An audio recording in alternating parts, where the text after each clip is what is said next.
pourquoi le meurtrier présumé du PDG d'une compagnie d'assurance est devenu une star sur les réseaux, au point qu'un concours de sosie a été organisé et des chansons écrites sur lui. Le 4 décembre 2024, à 7h du matin, Brian Thompson, PDG de United Healthcare, a été assassiné devant un hôtel à New York. Et depuis ça, le meurtrier présumé est célébré sur les réseaux et il est devenu un symbole.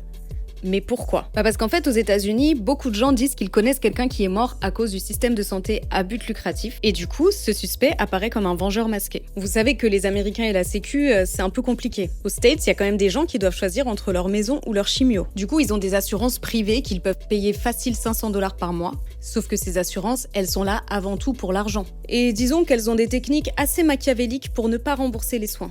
Depuis le meurtre de Brian Thompson, la parole s'est libérée et de nombreux Américains rapportent les difficultés qu'ils ont endurées à cause de ces compagnies d'assurance. Refus d'un fauteuil pour un enfant handicapé, refus d'un traitement anti-nausée pour un enfant qui fait une chimio. En 2020, The Lancet a publié une étude qui estime que ce système de santé à but lucratif est responsable d'à peu près 68 000 décès par an qui pourraient être évités. United Healthcare est aussi accusé d'utiliser un outil d'intelligence artificielle qui prend les décisions à la place des humains pour savoir si les gens, oui ou non, vont avoir le droit en fait d'être accompagnés, notamment dans les maladies longues. Et apparemment, l'algorithme de leur intelligence artificielle se trompe à 90%, ce qui entraîne des refus de soins prolongés, notamment à des personnes âgées.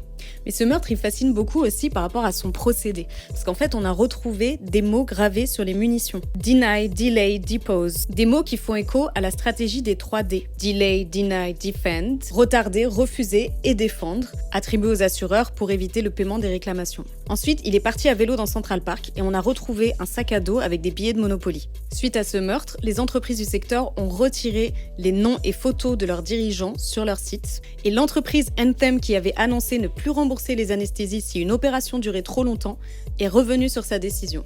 Du coup, voilà,